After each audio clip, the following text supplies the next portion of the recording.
Hello बच्चों, नमस्कार नमस्कार नमस्कार, गुड आफ्टरनून, वेलकम। नमस्कार बच्चों, गुड आफ्टरनून। सब लोग कैसे हैं भैया?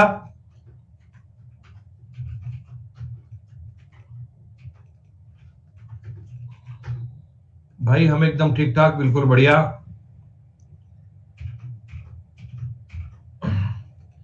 बेटा सब बच्चे एक बार कंफर्म कर दो, अब तक मेरी आवाज ठीक से आ रही है ना बेटा? सब फाइन चल रहा है? ऑडियो वीडियो बढ़िया बेटा, बेहतरीन। जय हिंद भाई, जय हिंद। चलिए बच्चों, टॉपिक हम पढ़ रहे थे रेशियो एंड प्रोपोर्शन। आज बच्चों रेशियो एंड प्रोपोर्शन की आखिरी क्लास है। जितने भी आपकी पीडीएफ के सवाल थे उनको आज हम बेटा कंप्लीट करेंगे, उनको आज हम पूरा कर देंगे। आज ये चैप्टर अपना बेटा कंप्लीट हो जाएगा, फिर हम आगे चैप्टर नया स्टार्ट करेंगे, मिक्सचर। वो हम स्टार्ट करेंगे कल की क्लास में। आज अपन इस चैप्टर को पूरा करेंगे। पहले मुझे बताओ, ये जो शीट नंबर 6 मैंने कल प्रोवाइड करवाई थी आपको, आपने स्टार्टिंग के तो कुछ क्वेश्चन कर लिए होंगे ना बेटा? आरंभिक दौर के सवाल तो आपने कर लिए होंगे बेटा, और मैं उम्मीद करता हूं कि सब बच्चों ने वो सवाल कर भी लिए होंगे, उनका उत्तर भी ठीक आ गया होगा, उनको उस प्रकार के सवाल करने में कोई डाउट नहीं होगा। तो कल मैंने आपको बेटा आखिरी सवाल करवाया था 24 तक।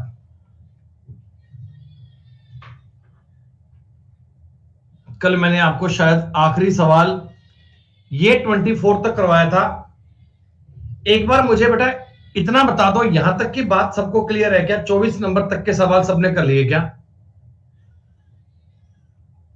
23 का तुम्हारा आंसर क्यों नहीं आ रहा? 23 का आंसर 25% आएगा। 23 का आंसर 25% आएगा भाई। ये तो मैंने कल क्लास में करके बताया था कि ये 500 से ये हो गया 350, तो ये हो जाएगा 500, 25% का इंक्रीज होगा बेटा। सही बात है ये तो।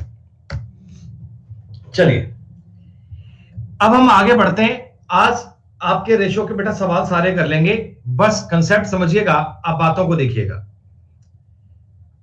अरे डाउट कोई बचेंगे ही नहीं, इसी में ही आपके सवाल सारे करवा देंगे। आज तुम्हारे इस टॉपिक के सवाल सारे करवा देंगे, डाउट कोई बचेंगे ही नहीं, चिंता मत करना। 25 नंबर बेटा देखो सवाल आपने कर लिया होगा, एक बार समझ लो, एक बार कंसेप्ट देख लो क्या है। किसी वस्तु की मूल कीमत कच्चे माल का 3 गुना है। The prime cost of an article is thrice of raw material. देखो बेटा, आप कुछ लाए रॉ मटेरियल, कुछ आपने इसके ऊपर एक्सपेंस किया, कुछ खर्चा किया, तो आपकी टोटल कीमत बनती है क्या? है बेटा, यही होता है ना भाई। आप कोई सामान रॉ मटेरियल लाए, कच्चा सामान लाए, उसके ऊपर उसको प्रोसेस किया, तब जाकर वो बन गया फाइनल आइटम, तब आएगा फाइनल खर्चा। तो मैंने बताया कि रॉ मटेरियल जो है उसका 3 गुना टोटल खर्चा होता है। यानी तुम 1 रुपए का सामान लाए तो टोटल कॉस्टिंग 3 रुपए की बैठती है। इसका मतलब आपके जो अदर एक्सपेंस है वो 2 हुए होंगे क्या? 1 रुपए का सामान लाए, 2 रुपए के अदर एक्सपेंस हो गए, तो 3 रुपए का आपका सामान आ गया। बेटा कुछ आसान करने के लिए आप इनको ना 100-200 मान लो, कोई दिक्कत नहीं है, क्योंकि आगे मुझे इंक्रीज करना है, तो इंक्रीज करने में आपको दिक्कत नहीं आएगी, आप सवाल इजी कर पाओगे। ठीक है जी। कच्चे माल की कीमत 5:12 में बढ़ गई। मतलब कच्चे माल की कीमत 5:12 में बढ़ गई। दोस्तों पहले अगर 5 थी ना, अब 12 हो गई। यानी कि पहले अगर 100 थी तो क्या अब 240 हो गई क्या? बताओ भाई एक बार। अब क्या कच्चे माल की कीमत 240 हो गई क्या? ओके। और कह रहे हैं विनिर्माण की लागत, मैन्युफैक्चरिंग कॉस्ट है, वो 4:5 में बढ़ गई।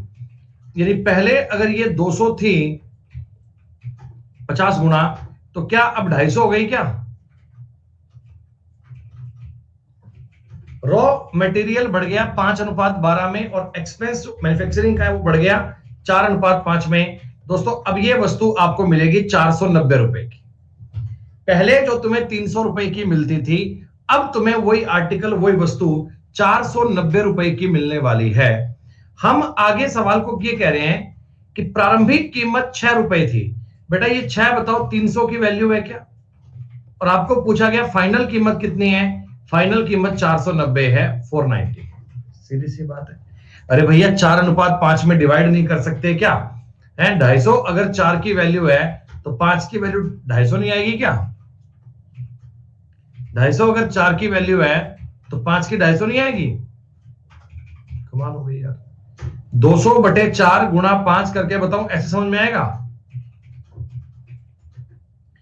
काट दीजिए, 50 से कटेगा, 10 से 10 कट जाएगा, 9.8 रुपए तुम्हारे सवाल का उत्तर आ गया। मैं उम्मीद करता हूं कि सवाल आपने कर भी लिया होगा पहले। इसमें डिफिकल्ट कुछ नहीं है, हमने इस प्रकार के सवाल पहले भी किए थे, तो ये बेसिक वाले सवाल ही थे, कुछ अलग कंसेप्ट नहीं था। 26 नंबर क्वेश्चन का बेटा हो गया या नहीं हुआ? सारे बच्चों बताओ ईमानदारी से। बेटा समीरा खान, पहले हम ये टॉपिक पूरा करेंगे, इस क्लास को पूरा पढ़ेंगे, उसके बाद स्टार्ट करेंगे मिक्सचर। बताइए सब बच्चे, बताइए 26 हो गया ना भाई? आप सबने ट्राई कर लिया होगा, सबने सॉल्व कर लिया होगा? ठीक है जी, बहुत बढ़िया, शानदार। 315 आंसर आया, ग्रेट।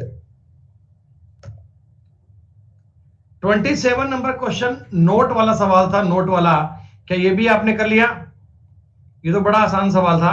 8,000 रुपए को पहले आप 15, 2, 3 में डिवाइड कर लो, और नोट कितने कितने होंगे वो आप जज कर लोगे, कोई दिक्कत नहीं है, ठीक है। 28 नंबर सवाल बन गया भाई। 28 नंबर सवाल,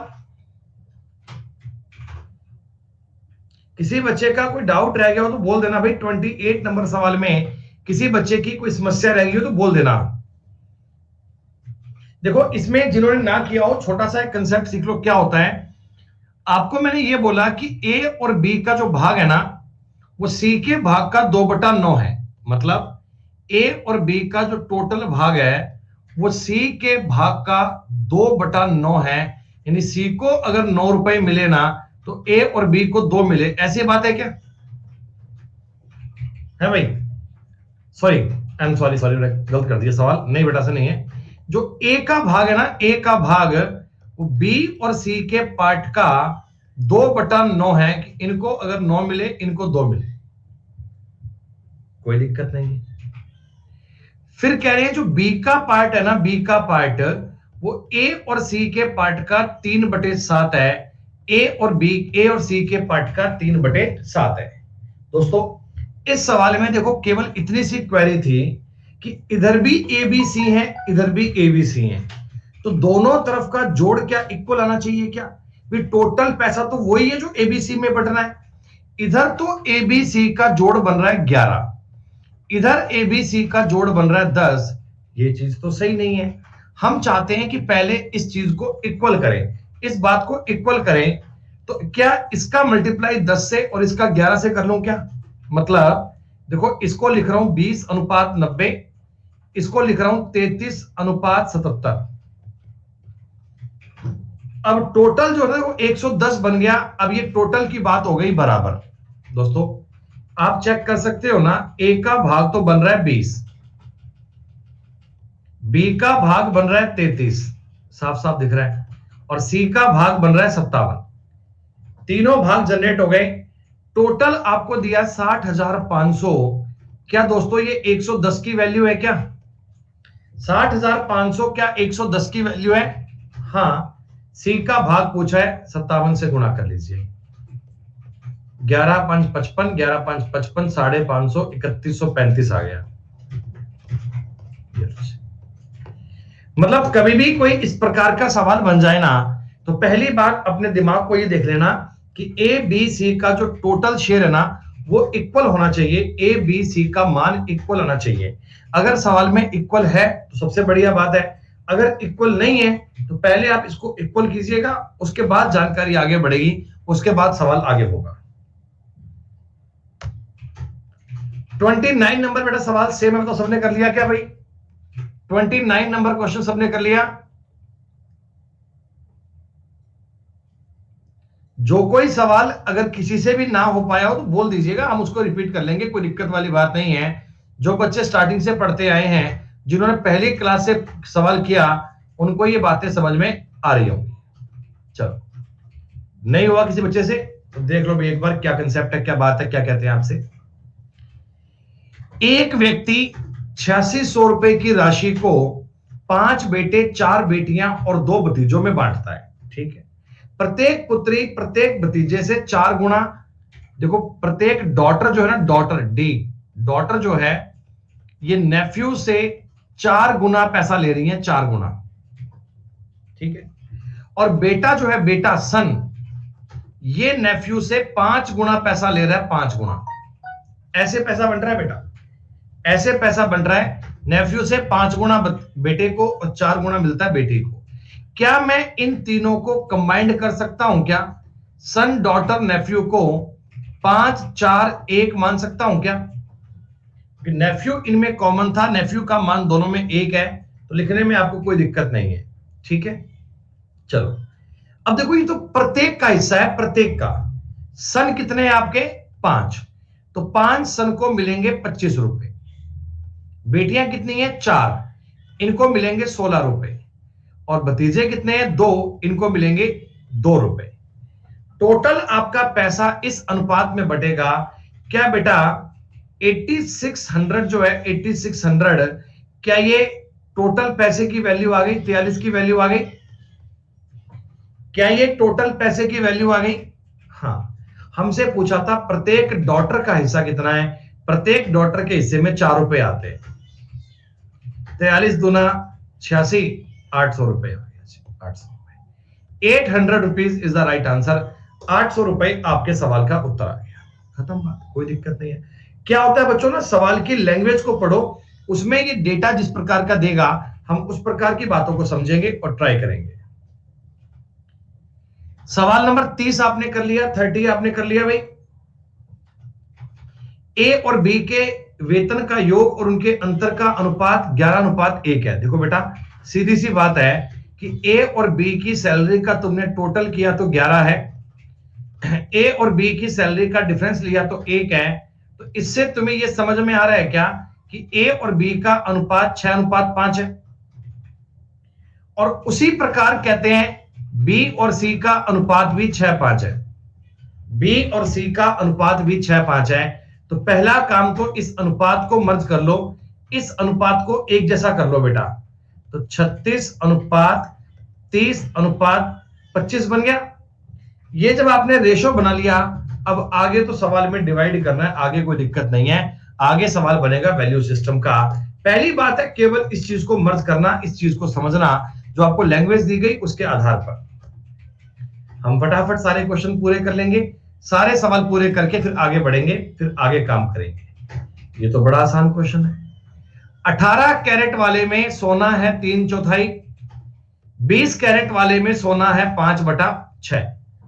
इनका तुम्हें रेशो ज्ञात करना है भाई, इनका तुम्हें रेशो ज्ञात करना है। तो 18:20 आ गया, 2 से काट लीजिए, 9:10 आ गया। बताओ, ये तो कोई सवाल ही नहीं है बेटा। लेकिन ये एसएससी के पेपर में पूछा गया सवाल है। लोग वहां लैंग्वेज को देख के डर जाते हैं कि पता नहीं क्या ही पूछ लिया, जबकि सवाल बहुत इजी है। ये जो कंसेप्ट है, ये जो बात है, ये देखो सवाल आते हैं बेटा छलांग वाले, कदम वाले। छलांग और कदम वाले सवाल पेपर में बहुत पूछे जाते हैं। इनका कंसेप्ट क्या है, सवाल बनते कैसे हैं, इनका लॉजिक क्या है, वो सारी बात समझना, वो सारा पॉइंट समझना। ये सवाल किस प्रकार के होते हैं, क्या इनका कंसेप्ट है, क्या इनका बात है, ध्यान देना। मिक्सचर टॉपिक भी होगा, इसके पूरा होने के बाद होगा भाई। अब ऐसा तो है नहीं कि कुछ सवाल बच गए रेशो में छोड़ दो बेटा। पहले ये टॉपिक पढ़ लें पूरा, ये कंप्लीट होगा, फिर आगे मिक्सचर भी स्टार्ट होगा। कोई बात नहीं, आंसर नहीं आया तो अब आ जाएगा। देखो बेटा क्या है ना, इस क्वेश्चन की लैंग्वेज पढ़ो। एक दरोगा एक चोर के पीछे भागता है। A policeman start to chase a chief. मतलब क्या है, एक दरोगा है, एक पुलिस वाला है, वो एक चोर के पीछे भागता है। चोर का और इसका सामना हो गया। हमने कहा ठीक बात है। यदि चोर 10 कदम चलता है तो दरोगा 8 कदम चलता है।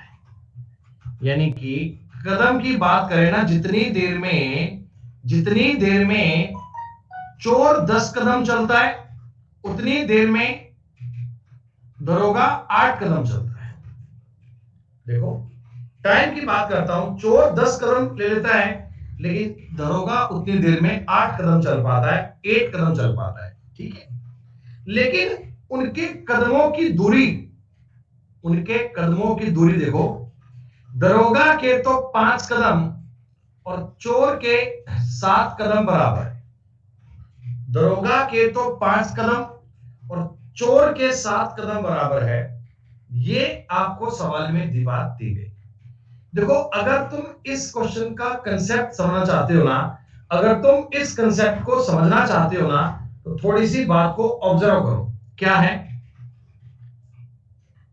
हमने आपको एक कंसेप्ट सिखाया कि एक बार के लिए ना आप एक टोटल दूरी को मानो, एक बार आप टोटल दूरी मान लो 5 और 7 का एलसीएम यानी कि 35 मान लिया, 35 कुछ भी है, मीटर पर सेकंड कुछ ही मान लो, कोई दिक्कत नहीं है, किलोमीटर मान लो। दूरी कितनी मैंने 35 मान ली है ना बेटा। अब आप नियम समझना सवाल कैसे बनता है।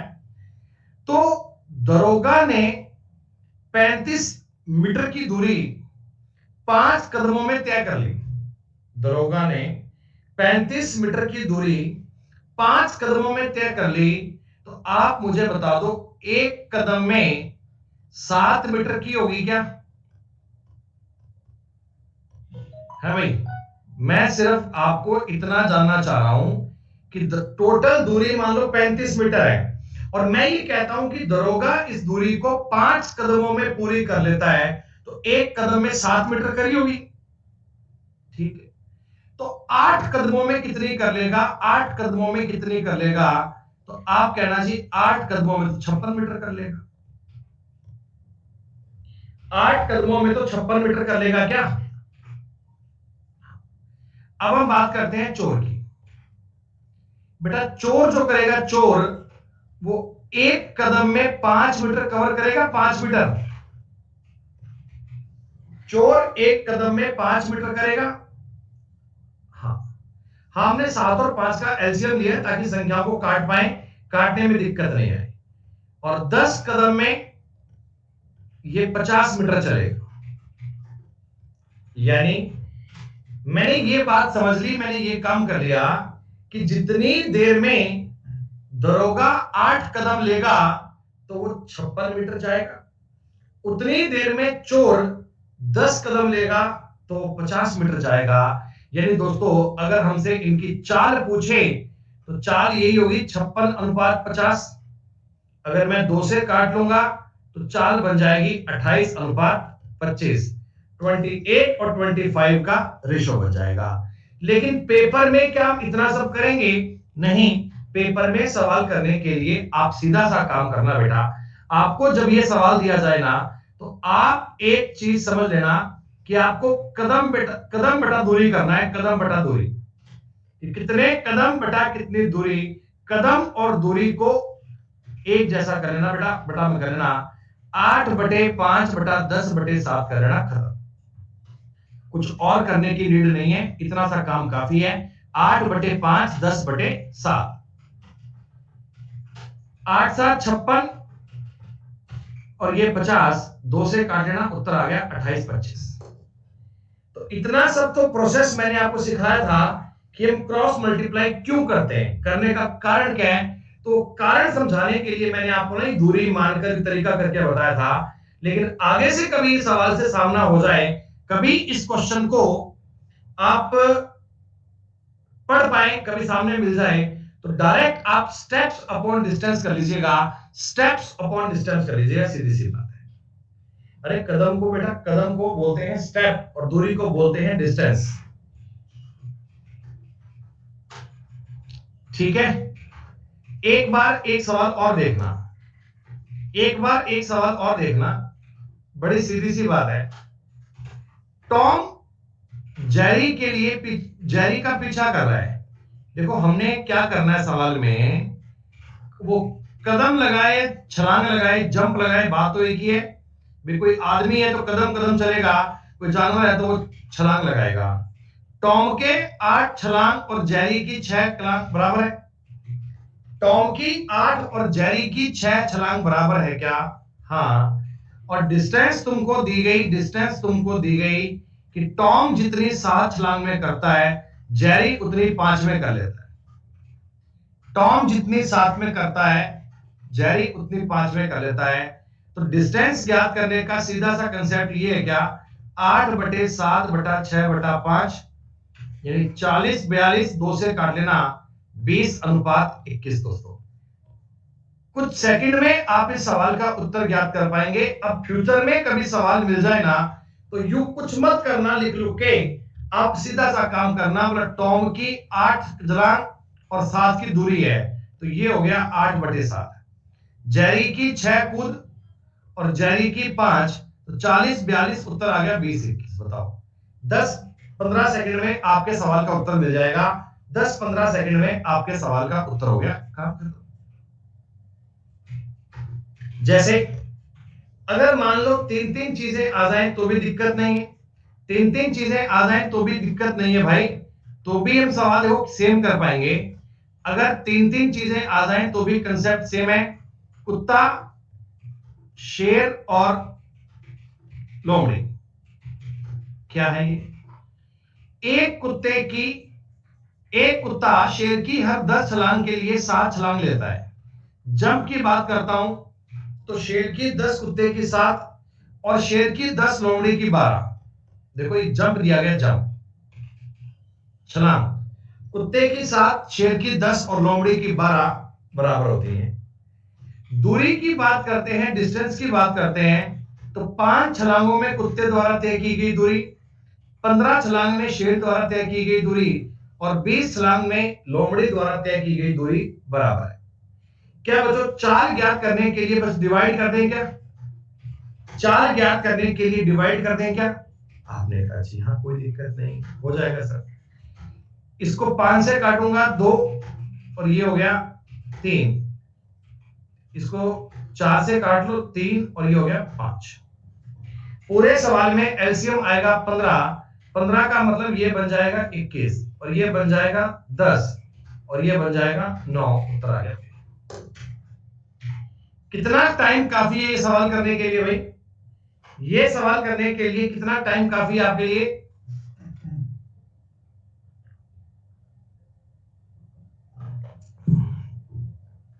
दस 20 सेकंड में कर पाएंगे आप, कोई दिक्कत नहीं है। तो अगर कोई इस प्रकार का जंप और दूरी वाला सवाल आ जाए तो सारे बालक कर पाएंगे ना, कुछ नहीं करना हमें कुछ नहीं करना भाई, जंप बटा डिस्टेंस करनी है भाई, जंप बटा दूरी करनी है, जंप बटा दूरी, जंप बटा दूरी कर देना, सवाल में कुछ करने वाली बात नहीं है भाई। देखो कुत्ता और खरगोश है, जितने समय में खरगोश 9 कदम चलता है कुत्ता 6 कदम चलता है। कुत्ते द्वारा 5 कदम में चली गई दूरी खरगोश द्वारा 8 कदम में चली गई दूरी बराबर है। ऐसा ही है क्या? अरे बोलो ऐसा ही है क्या?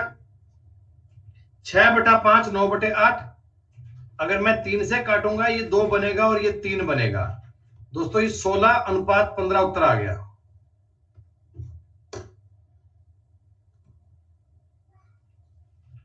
सोलह अनुपात 15 समझ में आया क्या? 1 सेकंड में देखो ज्ञात कर पाते हैं, कुछ नहीं करना। जैसे ही तुम्हें इस प्रकार का सवाल मिल जाए, जैसे ही तुम्हें इस प्रकार का क्वेश्चन मिल जाए ना, तरीका हमेशा यही काम करेगा, लॉजिक हमेशा यही काम करेगा। तो मैंने एक जैसे ही आपको 4-5 सवाल दे दिए, एक जैसे ही छलांग और ये दूरी वाले मैंने कई सवाल दे दिए ताकि आपके माइंड में इनकी इमेज पूरी क्लियर हो जाए, फ्यूचर में कभी इन प्रकार के सवालों में आपको दिक्कत ना आए। देखो अगर मैं इस सवाल में फॉक्स और लॉयन की बात करता हूं, पहले आप जंप लिखो, जितनी देर में शेर के 5 छलांग हैं उतनी देर में लोमड़ी की 7 छलांग है। शेर द्वारा 6 छलांग में लोमड़ी द्वारा 5 छलांग में तय की गई दूरी बराबर है। दोस्तों ये डेटा आपको सवाल में दिया गया, 7 6 42, 5 5 25, खत्म बात। प्रशांत यादव जी, जो नाम पहले दिया हुआ है ना उसको लिखते हैं पहले हमेशा। सवाल में जो नाम पहले दिया हुआ है, a fox chase a lion, तो हम फॉक्स को लिखेंगे पहले और लॉयन आएगा बाद में।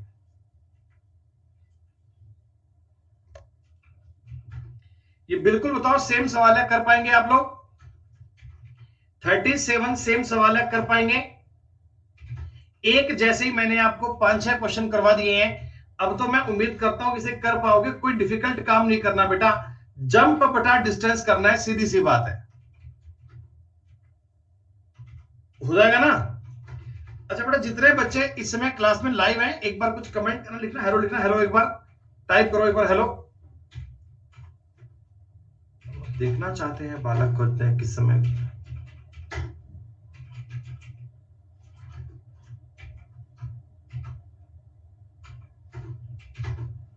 बहुत सही, बहुत बढ़िया। तो बच्चों आप लोग यार सवालों पे रिप्लाई कम करते हो, क्या बात हो गई? सवाल समझ में नहीं आ रहा है, सारे बन रहे हैं, क्या बात हो गई? रिप्लाई तुम्हारा कम आ रहा है, रिप्लाई कम आने की वजह क्या है? समझ रहे हैं? बात पल्ले पड़ रही है ठीक ठाक तुम्हें? हाँ ठीक है, सवाल बन रहे हैं, इट मीन सफिशिएंट है, कोई दिक्कत नहीं है। आप कमेंट करें ऐसा आवश्यक नहीं है, बस समझ में आना चाहिए। कभी ऐसा नहीं हो कि बात समझ में ना, और रिप्लाई भी ना करो। रिप्लाई करो, फोकस करो सवाल पे, कोई बात नहीं, समझो अच्छे से आप।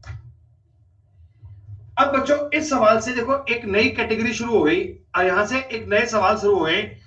इनको बहुत ध्यान से पढ़िएगा, बहुत ध्यान से देखिएगा, क्या है कहानी, क्या है पॉइंट, क्या है बात।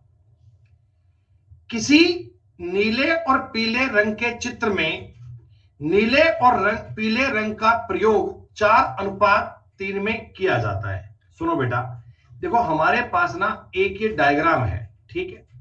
सवाल तुमको ये कहता कि इस सवाल में, इस डायग्राम को बनाने में ना हमने ब्लू कलर का और येलो कलर का इस्तेमाल किया है, ओके?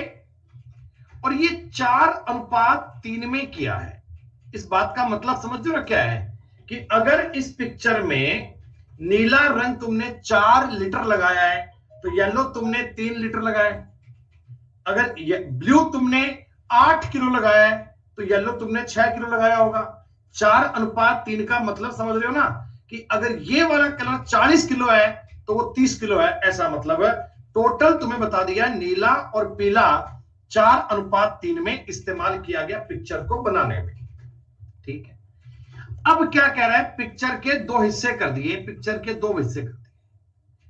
कह रहा है ऊपर वाले हिस्से में, सवाल को बहुत ध्यान से पढ़ना, ऊपर वाले हिस्से में रंग 2:3 में इस्तेमाल हुआ है। ऊपर वाले हिस्से में 2:3 में हुआ है, तो नीचे वाले हिस्से में ब्लू और येलो का रेशो क्या है? यही सवाल है। एक बार बताओ, आपको क्वेश्चन की बात समझ में आ रही है? कि पूरी पिक्चर को देखता हूं ना, तो ब्लू और येलो कलर जो आया है 4:3 में आया है। अगर कभी मैं पिक्चर का ऊपर वाला हिस्सा देखता हूं ना, तो उसमें 2:3 में आया है। बच्चों एक छोटी सी बात बताओ मुझे, 2 और 3 का टोटल कितना बन रहा है? 5। ऊपर तो 5 की बात कर रहा है, 4 और 3 का बाद कितना बन रहा है? 7। तो ये डेटा बड़ा अजीब सा है, हम चाहते हैं इसको थोड़ा इक्वल करें, थोड़ा इसको सही करें। जरा मुझे इतना बता दीजिए, 7 और 5 का एलसीएम कितना आएगा? 7 और 5 का एलसीएम कितना आएगा? 35, सबको पता है। अब ना देखो, मेरी बात समझना, अगर मैं ऊपर 35 करूंगा तो नीचे भी 35 कराया पड़ेगा, पिक्चर है आधी आधी। तो आप क्या करना, एलसीएम ज्ञात करने के बाद भी उसका दुगना करना। एलसीएम ज्ञात करने के बाद भी उसका दुगना करना। कितना बन गया? 70 70 का मतलब क्या है कि टोटल जो कलर है ना, टोटल कलर तुम 40:30 मानो। आप ये मानो कि पूरी पिक्चर में हमने 70 कलर का इस्तेमाल किया है। 70 में से 40 तो लगाया है ब्लू और 30 लगाया है येलो। ऐसा कह सकते हैं ना बेटा? बोलो, ऐसा कह सकते हैं ना कि पूरी पिक्चर अगर 70 की है तो उसमें से 40 तो ब्लू है और 30 वाला येलो है। अब मैं ऊपर नीचे देखो, ऊपर वाला भाग भी 35 होगा, नीचे वाला भाग भी 35 होगा। ऊपर और नीचे का जोड़ करना चाह रहा हूं 35। देखते हैं कैसे। देखो 2:3, अगर मैं इसको 7 से गुणा कर लूं, 7 से, तो 14:21 कह सकते हैं क्या? क्या तुम 2:3 को 14:21 बोल सकते हो क्या? कोई फर्क थोड़ी पड़ेगा, रेशो तो सेम रहेगा। लेकिन देखो अब मेरा सवाल बन चुका है, अब मेरी बात बन चुकी है। 70 आपने टोटल कलर का इस्तेमाल किया था, ऊपर का जो 35 किया था ना, वो तो 14 ये है, 21 ये है। नीचे का जो 35 किया है, आइए उसको चेक कर लेते हैं। ब्लू लगाया था आपने 40, ऊपर लगाया है 14, तो नीचे वाले में ब्लू 26 लगाया होगा क्या? तो तभी तो 40 बना होगा। पूरी पिक्चर में हमको ब्लू कलर 40 बता रहा है, ऊपर वाले भाग में तो 14 है, नीचे वाले भाग में 26 रहा होगा। येलो कलर पूरी पिक्चर में तो 30 है, 30 ऊपर 21 इस्तेमाल कर लिया, तो नीचे आपने 9 इस्तेमाल किया होगा क्या? अंडरस्टैंडिंग पे सवाल का उत्तर आ गया जी। 26:9 में इस्तेमाल किया है, नीचे वाले हिस्से में 26:9 में इस्तेमाल किया है। करना क्या है, हम पहले इन टोटल को, इनका एलसीएम ज्ञात करेंगे, एलसीएम। और एलसीएम से बेटा मैंने डबल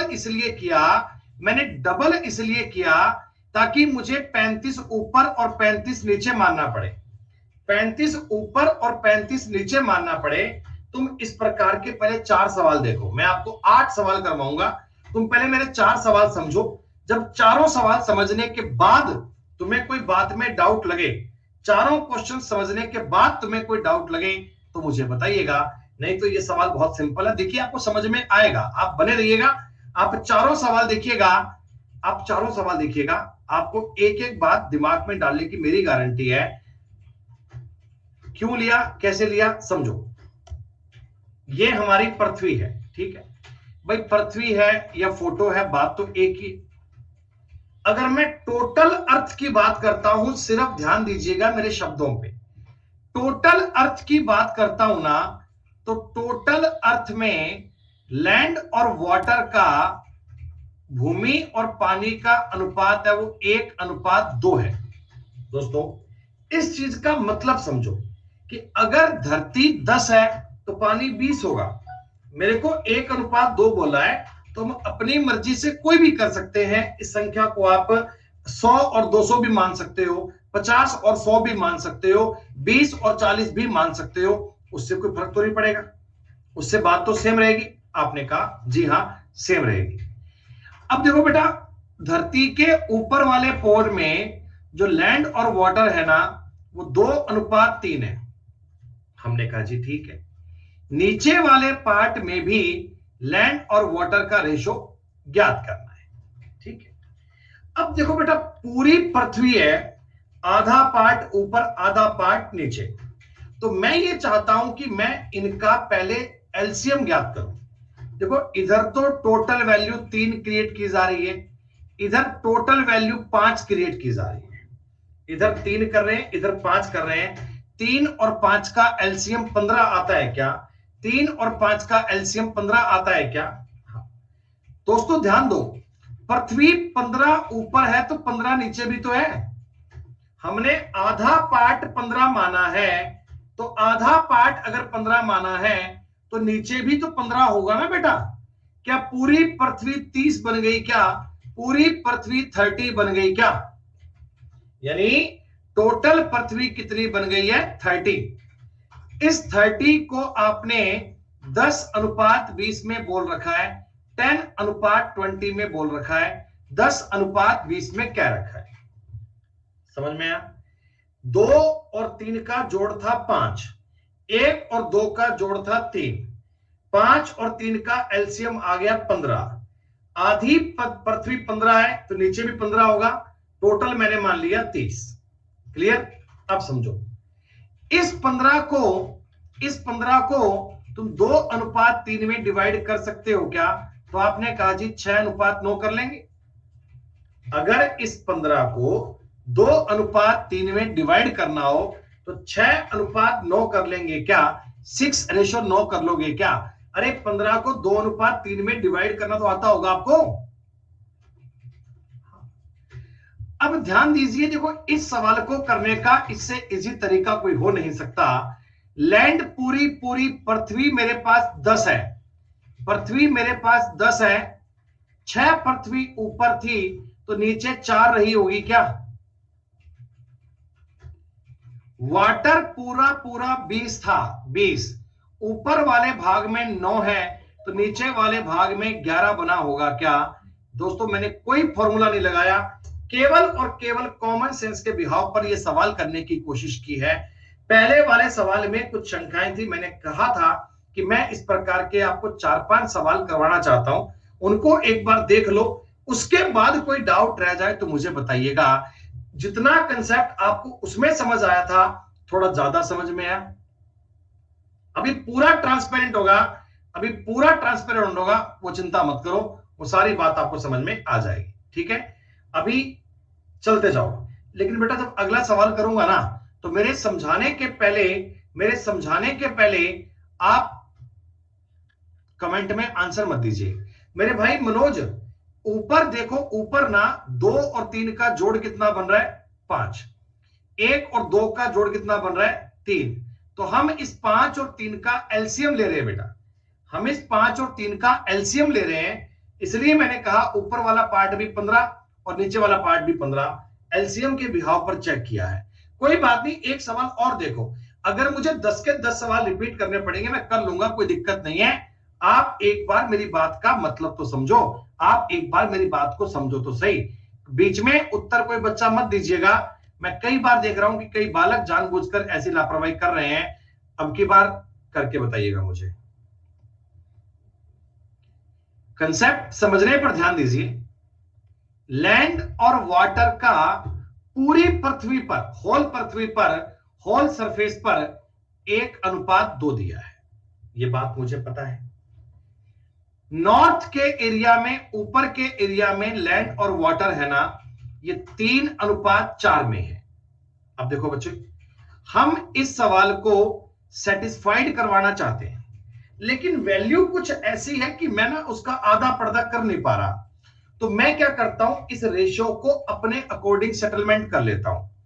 इधर बताओ 4 और 3 का जोड़ कितना आ रहा है? 7। बेटा आशिता एक बार कंट्रोल करो भावनाओं को, इनका जोड़ बन रहा है 7, इनका जोड़ कितना बन रहा है? 3।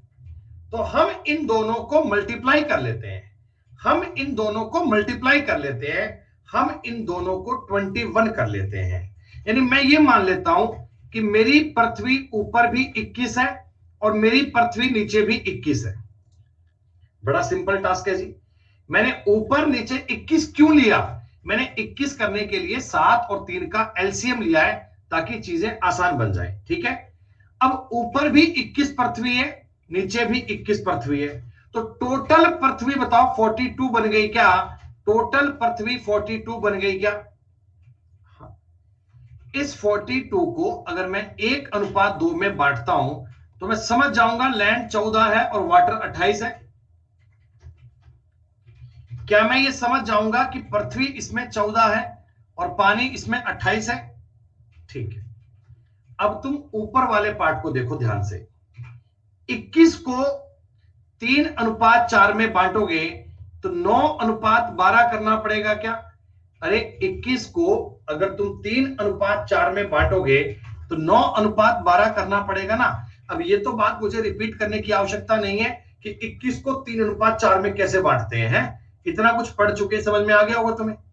ओके, अब आप मुझे बताओ, पूरी पृथ्वी पर लैंड था 14, इधर वाले में लैंड है 9, तो नीचे वाले भाग में 5 रहा होगा क्या?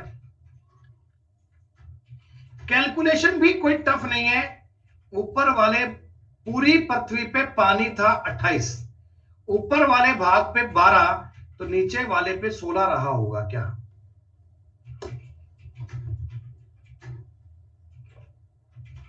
ये कंसेप्ट मैंने आपको बताया, कंसेप्ट मैंने आपको समझाया, इसलिए मुझे ये ड्राइंग करके करना पड़ा।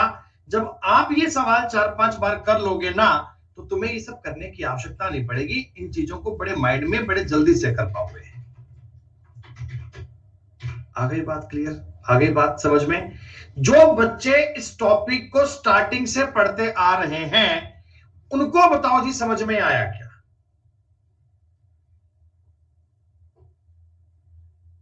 और बेटा हम उन बच्चों का ठेका नहीं लेते जो कभी 10 मिनट पढ़ लिए फिर छोड़कर भाग गए, फिर बाद में कभी आ गए। बेटा देखो, गणित पढ़ रहे हो बेटा, गणित चीजें होती हैं कंसेप्चुअल, चीजें होती है कंसेप्ट के अकॉर्डिंग, और कंसेप्ट क्लियर होगा तो सवाल कर पाओगे बढ़िया से, कंसेप्ट क्लियर नहीं होगा तो नहीं कर पाओगे। एक बालक का बड़ा अजीब सा कमेंट आया था, कह रहे हैं कि 42 को तुमने 1:2 में बांटा तो 14 और 28 ही क्यों आया? ये तो बेटा आई कांट अंडरस्टैंड 14 और 28 ही क्यों आया।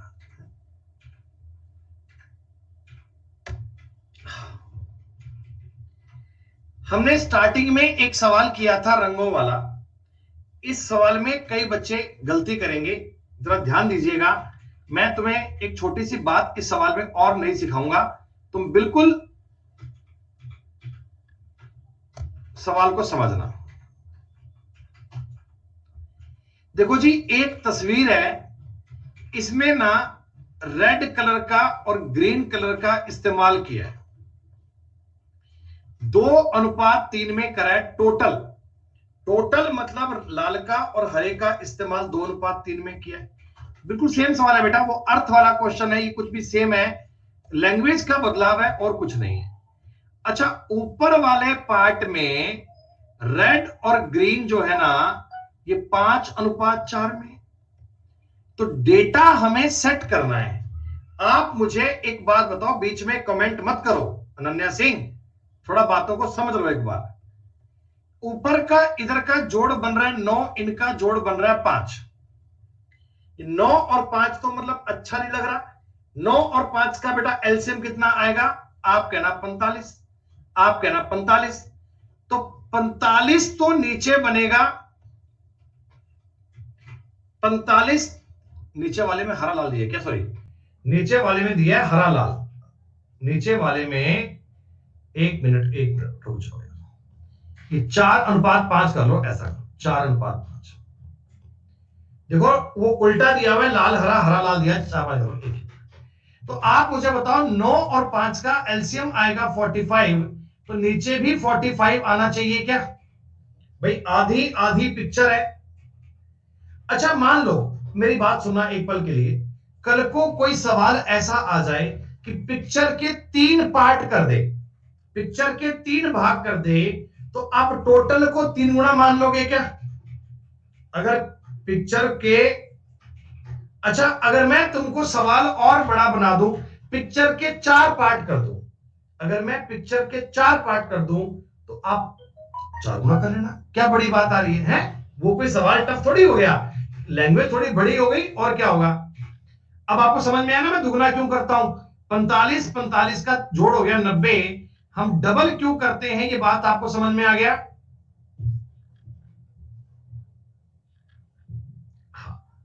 दोस्तों, ये वाली चीज बनेगी 36 और ये वाली चीज बनेगी 54। 90 को 2:3 में डिवाइड करना इतना आसान है। 45 को बांटूंगा तो क्या बताओ, ये 20 और 25 बनेगा क्या? अरे 45 को 4:5 में डिवाइड तो कर ही पाओगे, 20 और 25 बन जाएगा। निचले वाले में आपको पूछा है रेड और हरा, रेड और ग्रीन पूछा है दोस्तों, रेड और ग्रीन, रेड और ग्रीन पूछा है। आप मुझे बताओ, रेड तुमने टोटल लगाया है 36, ऊपर लगाया था 20, नीचे वाले में 16 लगाया होगा क्या? ग्रीन तुमने टोटल लगाया है 54, ऊपर वाले में 25, तो नीचे वाले में 29 लगाया होगा क्या? मैंने सवाल में कोई बेटा एक्स नहीं माना, कोई वाई नहीं माना, कोई फॉर्मूला नहीं लगाया, आपको केवल अंडरस्टैंडिंग के अकॉर्डिंग सवाल करना बताया है। आपको सवाल की समझ बनाने की मैंने कोशिश की है, 4-5 सवाल मैंने करके बताए, क्या अब समझ में आया तुम्हें? आप थोड़ा सब्र किया करो, मैं कहता हूं आपको चीजें समझने में टाइम लगेगा थोड़ा। मैंने एक सवाल करवाया, लगे करने repeat repeat repeat repeat repeat भी होगा मेरे भाई, रिपीट भी होगा, बस रेशो को ध्यान से देखना है बस। चलिए, हमने आपको कुछ देर पहले यह सवाल बताया था, अब तुम्हें यह सवाल समझ में आया? मैं एक बार इस क्वेश्चन पे चलता हूं स्टार्टिंग के दौर पे। मैंने कहा था कुछ देर बाद में ये चीजें आपके माइंड में क्लियर हो जाएंगी, तो आपने कहा जी कैसे होंगी? देखो ये सवाल था, पूरी पिक्चर में ब्लू और येलो कितना है? 4 3, ऊपर कितना है? 2 3, इनका जोड़ 5, इनका जोड़ 7, एलसीएम आ गया 35। तो 35 की पिक्चर ऊपर है, 35 की पिक्चर नीचे है, टोटल पिक्चर आएगी 70 की। 70 का मतलब ये 40 है और ये 30 है। हमने बताया कि 35 को अगर काटोगे तो ये 14 और 21 बनेगा मालिक। आपने कहा जी हाँ, ये बात तो हमें पता है सर। पूरी पिक्चर में नीला कलर लगाया 40, ऊपर लगाया 14, नीचे लगाया होगा 26, येलो लगाया होगा 9। ऐसे मेरा उत्तर आ गया था। क्या अब कभी ये सवाल आपके सामने आ जाएगा तो आप इसे समझ पाओगे, आप ट्राई कर पाओगे इसे फ्यूचर में?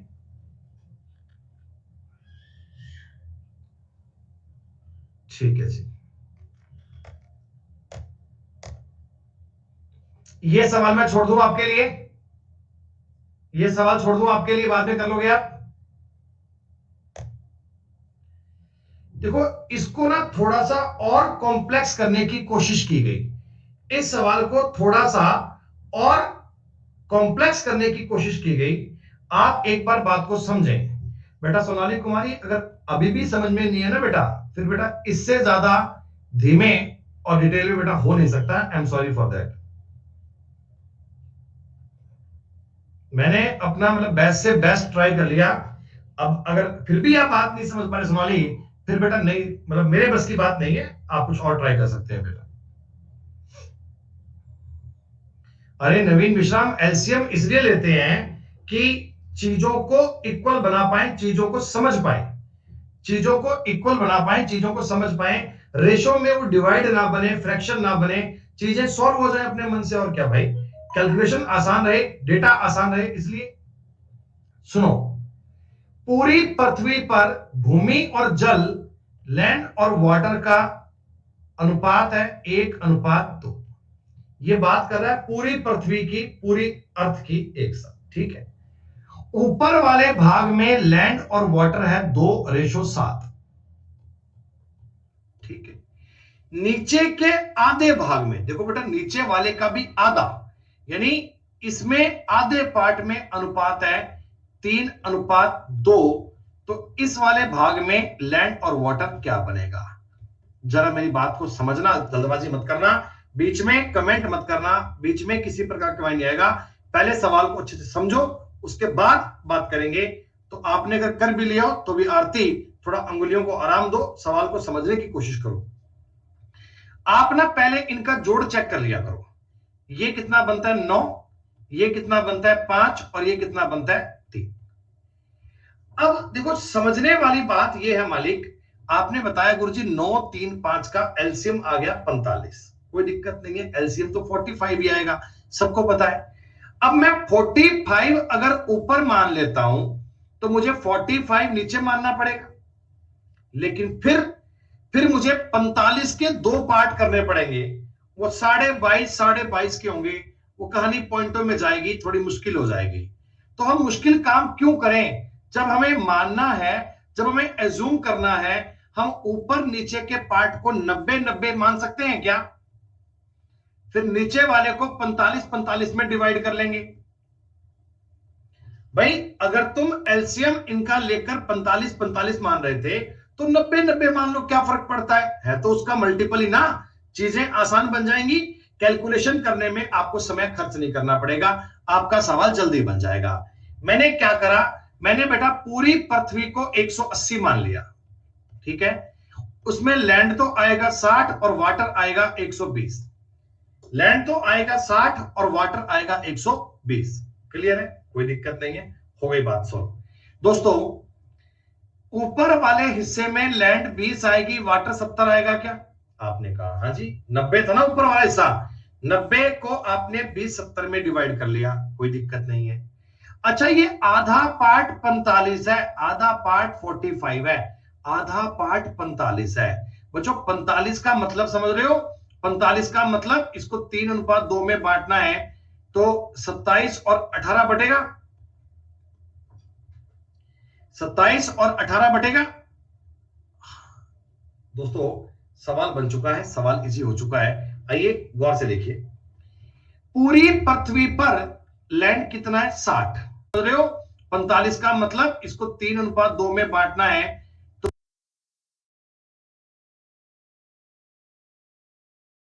टोटल लैंड आपको चाहिए 60। 20 और 27 47 आ गई, 47 के बाद में ये 13 बन गया। वाटर आपको चाहिए 120, ये 70 और 18 88 बन गया, तो यहां आपको चाहिए 32। क्वेश्चन पूछा गया था वाटर और लैंड का रेशो क्या बनेगा? आप कहिएगा 32:13 बन जाएगा। उत्तर आपका बन जाएगा ए वाला।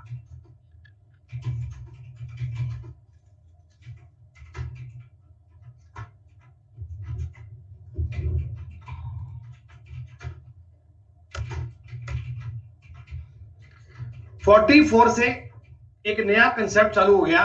44 नंबर सवाल से एक नई बात चालू हो गई बेटा। देखो ये मिसलेनियस क्वेश्चन है, पेपर में एक एक सवाल सारे आए हुए हैं, पर मैंने एक टाइप का एक नहीं आपको 4-5 सवाल डाल के दिए, ताकि जो चीज पढ़ लो ना वो दिमाग में इतनी बढ़िया से आ जाए कि उस पर तुम्हें बाद में कभी सोचना नहीं पड़े। सुनो मेरी बात, हीरे का मूल्य उसके भार के वर्ग के अनुक्रमानुपाती है। मतलब हीरा है बेटा, उसका रेट है ना उसके वेट के स्क्वायर के अकॉर्डिंग चलता है, ठीक है। एक व्यक्ति से ये हीरा 3 टुकड़ों में टूट गया, 3:5:7 में। देखो बेटा तुम्हारे पास एक हीरा था, उसको तुमने 3:5:7 में तुमसे टूट गया, ठीक है। कंडीशन ये है कि हीरे का जो रेट है ना उसके भार के स्क्वायर के अकॉर्डिंग चलता है, भार के स्क्वायर के अकॉर्डिंग चलता है।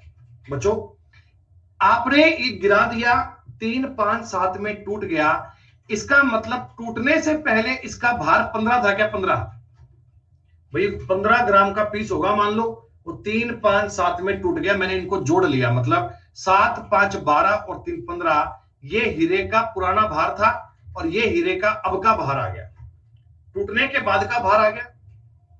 अच्छा जब उसका वेट, उसका वजन जब 15 था तो मूल्य उसका 225 के अकॉर्डिंग रहा होगा क्या? भार के स्क्वायर के अकॉर्डिंग चलता है।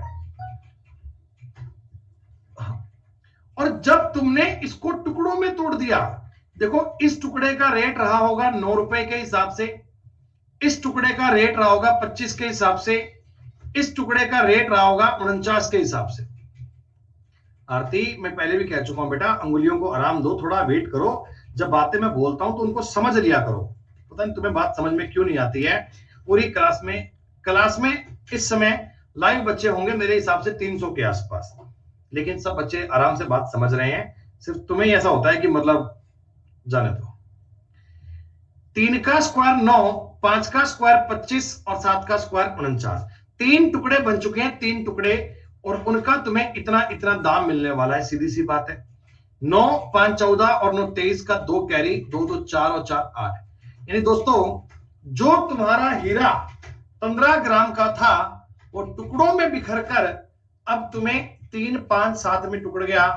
पहले तुम्हें 225 रुपए मिलने वाले थे, अब क्या 83 मिलेंगे क्या?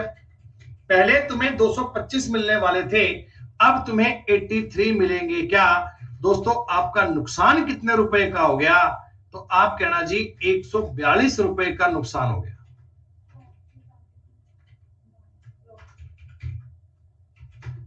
यही होगी येलो वाली है वो चला, 100 की घर पड़ी है तो ली नहीं बातें करने, मंगवा लो उनसे, क्या करनी है?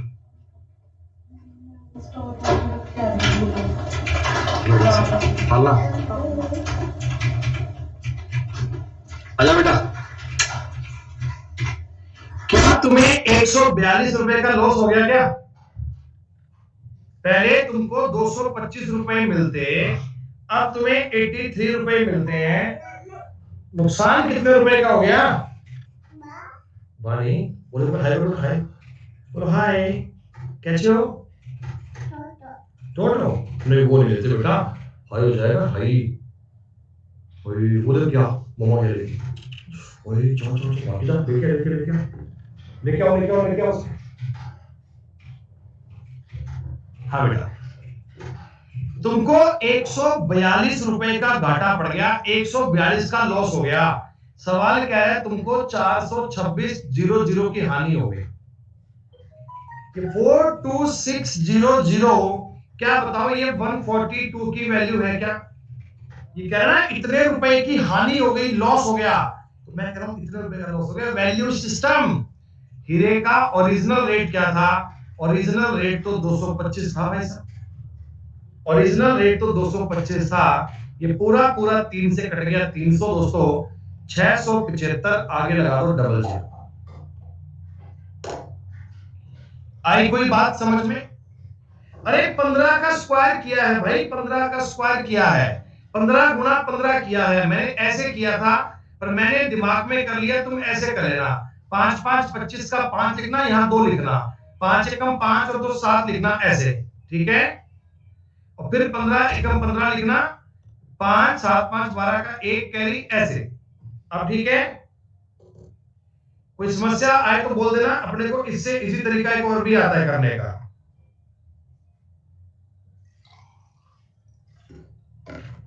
मतलब ये बात आपने समझी कि जब कोई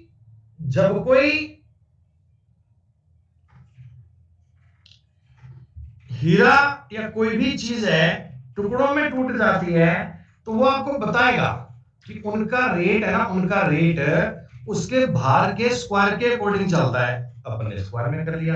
अगर किसी बच्चे को डाउट रह गया तो एक सवाल और देखिएगा। ये कह रहा है मार्बल का मूल्य उसके वजन के वर्ग के समानुपाती है। मतलब वही चीज है, वेट के स्क्वायर के अकॉर्डिंग चलता है। मार्बल 3 टुकड़ों में टूट गया जिनका भार है 3 4 5। इसका मतलब मार्बल जब ओरिजिनल रहा होगा तो 12 का रहा होगा क्या? 12 वेट का, 12 वेट का रहा होगा। जो गिर गया तो 3 4 5 में टूट गया। क्वेश्चन कहता कि अगर वो 3 इक्वल पार्ट में टूटता, बेटा 3 इक्वल पार्ट में टूटता तो 4 4 4 में टूटता क्या? 12 का मार्बल गिरा, इक्वल पार्ट में टूटा, तो 4 4 4 में टूटा। अब आप समझो तीनों कंडीशन पे रेट कितना कितना है। इस कंडीशन पे आपको 144 रुपए मिलते क्या? ये मैं वैल्यू ज्ञात कर रहा हूं, वैल्यू। इस वाली कंडीशन में आपको 9 16 और 25 यानी कि 50 रुपए मिलते। दोस्तों इस वाली कंडीशन में तुम्हें 16 16 और 16 48 रुपए मिलते। इतनी बात क्लियर? अब तुम सवाल समझो क्या कह रहा है कि यदि मार्बल 3, देखो ये मार्बल था, ये गिर गया, इस रेट में टूट गया, ठीक है। लेकिन कह रहा है अगर इक्वल में टूटता तो 1800 रुपए की हानि और होती। मतलब जितनी हानि यहां होनी थी हो गई, इक्वल में टूटता तो 1800 की हानि और होती। क्या बच्चों ये 1800 जो है ये 2 की वैल्यू है क्या? 3 4 5 में टूट गया था, 4 4 4 में टूटता तो आपकी जेब से 1800 रुपए और जाते। यानी इधर रेट है 50 रुपए, इधर रेट है 48 रुपए, 2 रुपए का लॉस और होता। सवाल कह रहा है 1800 होता। पूर्ण मार्बल का ओरिजिनल रेट याद करो, ओरिजिनल रेट तो 144 है। ये 9 से कटेगा पूरा पूरा 900। दोस्तों आपके सवाल का उत्तर आ गया। ये दोनों क्वेश्चन एक जैसे हैं। मैं इस प्रकार के आपको 4-5 सवाल करवाऊंगा, घबराओ मत आप। इस प्रकार के 4-5 सवाल बताऊंगा, जैसे तुम्हें लैंड और वाटर के सवाल समझ में आ गए, वैसे ये भी पूरा पूरा नियम आ जाएगा।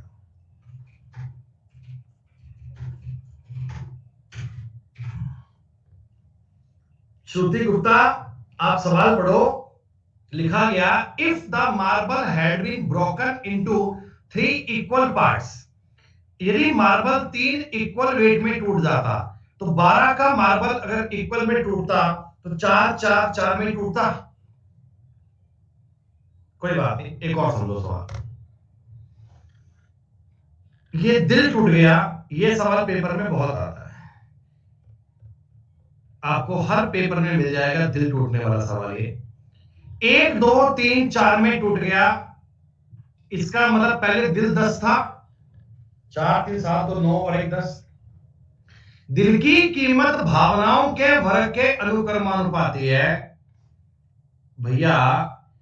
पहले रेट था 100 रुपया दिल का, पहले रेट था 100 रुपया, अब दिल के टुकड़े टुकड़े हो गए, तो टुकड़ों टुकड़ों की कीमत कहां मिलती है दोस्तों? टुकड़ों का दाम कहां मिलता है? 19 16 9 25 4 29 और 30 रुपए मिलते हैं बस। बताओ, पूरा दिल 100 रुपए का था, अब टुकड़े टुकड़े हो गए तो 30 रुपए का हो गया। सवाल कह रहा है 700 रुपए का नुकसान हुआ, हम कह रहे हैं 70 रुपए का नुकसान हुआ। मूल कीमत दिल की 100 रुपए थी दोस्तों, उत्तर आ गया 1000 रुपए। क्या लगता है कि ये सवाल बहुत डिफिकल्ट है? क्या लगता है ये सवाल बहुत मुश्किल है? भाई मेरे को तो लगता है ये सवाल सामने आएगा तो 10 सेकंड से कम टाइम में कर दोगे, सीधी सी बात है। इतनी ही आसान पूरी गणित है, इतनी ही आसान पूरी मैथ है भाई। अब तो इजी लग रही है मैथ्स आपको। जो नए बच्चे आए हैं मैं उनको कहना चाहता हूं, बच्चे स्टार्टिंग से पढ़ना हमारी क्लास को। रेशो की आज कोई 8वीं 9वीं क्लास होगी, सारी क्लास को पढ़ लीजिएगा, कभी कंफ्यूजन नहीं आ सकता, कभी कोई पेपर सॉल्व कर लीजिएगा, कभी आपको दिक्कत नहीं आ सकती। सुनो बेटा, ये सवाल वैसा ही जैसा मैंने पहले किया था, सुनिएगा। आपके पास एक प्लाई बोर्ड है, ठीक है, ये टूट गया भाई साहब 9:2:1 में। बहुत शानदार सवाल है, ध्यान से कीजिएगा।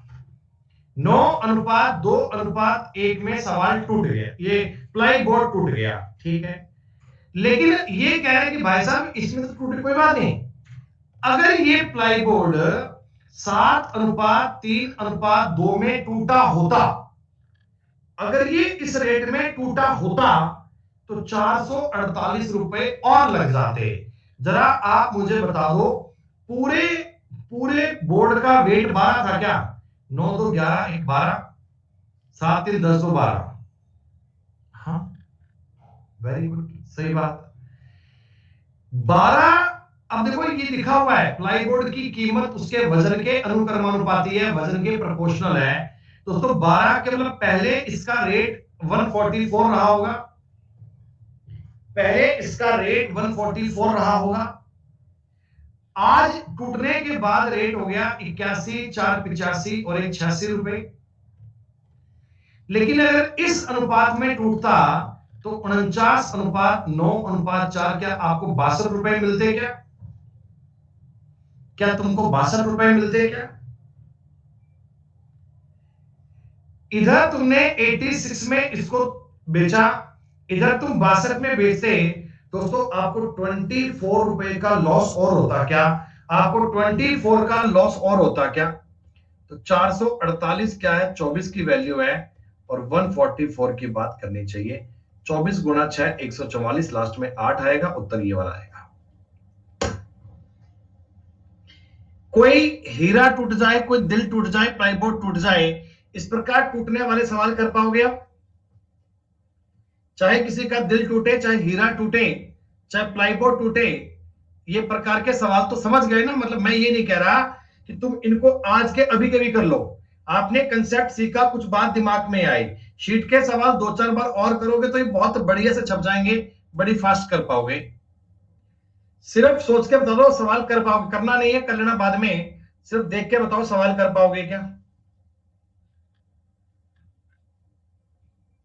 सारे बच्चे कह रहे हैं जी कर पाएंगे, बहुत बेहतरीन।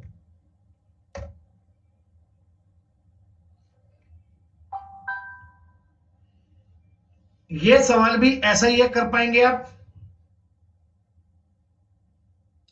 देखो इस सवाल में ना थोड़ा सा आपको एक ध्यान रखना पड़ेगा। वो क्या रखना पड़ेगा, जरा सुन लीजिएगा, क्या रखना पड़ेगा, सुन लीजिएगा।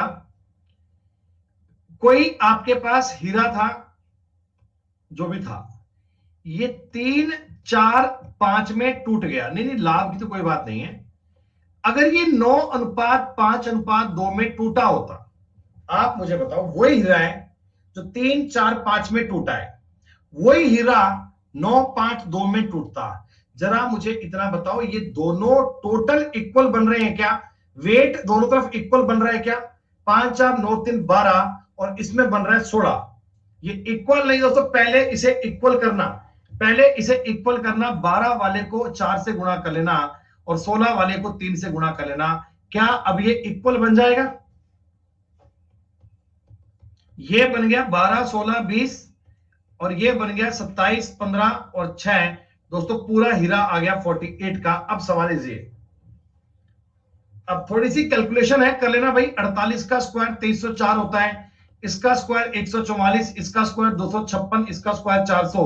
दोस्तों ये 800 हो गया, है ना? ऐसे इसके स्क्वायर कर लेना, चेक कर लेना। सवाल इजी है, जितना मैंने आपको अब तक सिखाया उससे हो जाएगा। एक और सवाल देखिएगा, एक और क्वेश्चन देखिएगा। 4 पेन 6 नोटबुक, इन सवालों को तुम गणित समझो, इन सवालों की। 6 नोटबुक और 9 फाइल तुम खरीद के लाए तो 305 रुपए की आई, ठीक है। 3 पेन, ये डेटा तुमको ऐसा देगा कि सेटलमेंट सवाल में हो ही जाएगा। 2 फाइल का रेट है 145 रुपए। इन दोनों जानकारियों के मद्देनजर, इन दोनों जानकारियों को ध्यान रखते हुए आपको बताना है 5 पेन 8 नोटबुक और 16 फाइल का मूल्य क्या है। दोस्तों जो ऊपर आपको संख्याएं दी है ना, वो बड़ी सोच समझकर, बड़ी विचार कर कर, बड़ी तरीके वाली दी गई हैं। आपको उन डेटा को ध्यान से देखना है। आप समझो कि ऊपर की चीजों से नीचे का नंबर कैसे बढ़ा सकते हैं। जैसे मेरी बात समझना, 4, मैं इस पूरे ऊपर की लाइन को दुगुना करता हूं एक बार। ये तुम्हें ना क्रिएटिविटी लगानी पड़ेगी, कुछ सवाल करके दिमाग में आ जाएगा। देखो बेटा, अगर 2 से गुणा कर दूंगा तो ये बन जाएंगे 8 पेन। 12 नोट, देखो इसको 8 कर दूंगा, 8 पेन हो जाएंगे। ये नोटबुक 12 बन जाएंगी और ये फाइल 18 बन जाएंगी। ये 610 बन जाएगा। क्या ये कर पाओगे? आपको 4 पेन का, 6 नोटबुक का, 9 फाइल कर दिया था, मैंने दुगना कर दिया। 8 पेन मान लिए, मैंने 12 नोटबुक मान ली और मैंने 18 फाइल मान ली। दोस्तों 8 पेन में से 3 पेन घटाओगे तो 5 पेन आएंगे क्या? 12 में से 4 घटाओगे तो 8 नोटबुक आएंगी क्या? और 18 में से 2 घटाओगे 16 फाइल आएंगी क्या? तो आपके सवाल का उत्तर आ गया जी 610 माइनस 145। 10 में से 5 गए 5, 10 60, 60 में से 14 गए 46। ऊपर की जानकारियों से सवाल बनेगा, 100% बनेगा। इस सवाल को रोकने वाला कोई नहीं है।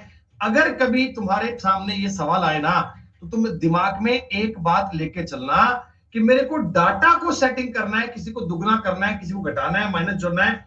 डेटा आपका 100% बनेगा। क्रिएटिविटी तब आएगी जब नंबर से खेलना सीख जाओगे, जब नंबर को पढ़ना सीख जाओगे। बेटा आज तुम्हारी इस चैप्टर की आखिरी क्लास है। नहीं चिराग, अगर बेटा डेटा सेटिस्फाइड ना हो ना तो सवाल बन ही नहीं पाएगा। 3 चीजें अलग अलग हैं और केवल 2 ही इक्वेशन दी गई है, तो उत्तर ज्ञात कैसे कर पाएंगे बताओ? तो इसलिए तुम्हें डेटा बड़ा सोच समझ कर देगा। वो पेपर वाला आदमी बहुत समझदार है, उसने भी पता है मैथ पढ़ी होती है। जो आपको पेपर बनाकर देगा ना बेटा, उसको भी हल्का फुल्का ज्ञान मैथ का होगा। रीजनिंग की क्लास आज क्यों नहीं है बेटा? है ना, डेफिनेटली। 8 पेंसिल, 5 पेन और 3 इरेजर 111 रुपए के आते हैं। अब बस देखना यही होता है कि वो एग्जामिनर के दिमाग को आप कैच कर पाते हो क्या। कई नालायक लोग मुझे ऐसे मिलते हैं, वो कहते गुरुजी हमारे दिमाग में नहीं आया। तो भैया दिमाग में नहीं आया, दिमाग में लाओ, दिमाग में लाना पड़ेगा। राजेश इसको करके ना, ये मैंने टॉपिक है मिसिंग नंबर, उसकी आंसर की बना दी है। ये लगा दो पहले यार। अभी दे रहा हूं भैया, इसको सेव। कितने क्वेश्चन होंगे इसके? पेपर 2 हो गए क्या? पेपर कितने हो गए? पेपर एक ही चल रहा है। एक ही चल रहा है अभी? हो नहीं पूरा वो? 2-3 क्वेश्चन। चलो ठीक है, फिर क्या से लगाना इसके बाद ना। अच्छा, मिरर की नहीं मिली क्या? अरे कल डालना भूल गया भाई साहब। अभी डालेंगे तुरंत बेटा, अभी कर देंगे तुरंत, 10 मिनटों को। आगे देखो, धर्मेश कुमार मौर्य, मैं बता चुका हूं, वो शीट तुम्हें मिलेगी कम से कम भी मंडे के बाद। 16 पेंसिल, 11 पेन, 3 इरेजर, ये हैं 221 रुपए के। ठीक है, ये तो डेटा सवाल में गिवन है भाई साहब, ये तो बात सवाल में गिवन है। हमको पूछा क्या गया? 39 pencil plus 26 pen plus 13 eraser. दोस्तों, जैसे ही मैंने ये सवाल लिखा, देखो मुझे ये समझ में आया तीनों 13 के मल्टीपल हैं। अगर 13 इसमें से कॉमन ले लिया जाए, एक बात तुम स्ट्राइक करना, 3 पेंसिल, 2 पेन और 1 इरेजर, कहीं से इसका रेट निकल के आएगा। बात समझ रहे हो? कहीं ना कहीं से ना इसका रेट निकल के आएगा। 13 इनमें से कॉमन ले लिया, 3 पेंसिल का, 2 पेन का और 1 इरेजर का रेट निकल के आएगा। 1 और 3 को जोड़ के सेकंड घटाओ तो बेटा बन पाएगा क्या? 16 और 8 24, 24 में से 9 गया 15, 11 और 5 16, 16 में से 6 गया 5। नहीं नहीं नहीं बेटा, नहीं हर्षिता, नहीं बन पाएगा। सुनो, देखो इसमें क्या है, मैं जहां तक देख पा रहा हूं 16 33 और ये हो गया 16 11 22 6 5 11। ठीक है बेटा, अगर मैं इन तीनों को जोड़ लूं, अगर मैं इन तीनों को जोड़ लूं तो आप मुझे बताओ 33 पेंसिल बन जाएंगी क्या? और 22 पेन बन जाएंगे क्या? और 11 इरेजर बन जाएंगे क्या? 2 3 और 1 4 और 2 6, 462 रुपए। क्या इनमें से 11 जब कॉमन लोगे, 11 जब कॉमन लोगे, 11 कॉमन लेने पर 3 पेंसिल, 2 पेन और 1 इरेजर बच जाएगा 42 रुपए का। फिर तुम्हारे सवाल का उत्तर आ जाएगा आगे। 13 कर लेना बेटा।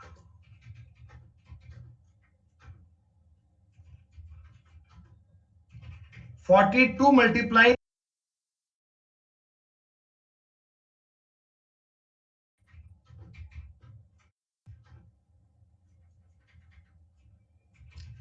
मास्टर जी बीच में अटक गए थे कहीं ना कहीं, पता नहीं क्या हो गया, छोड़ो कोई बात नहीं।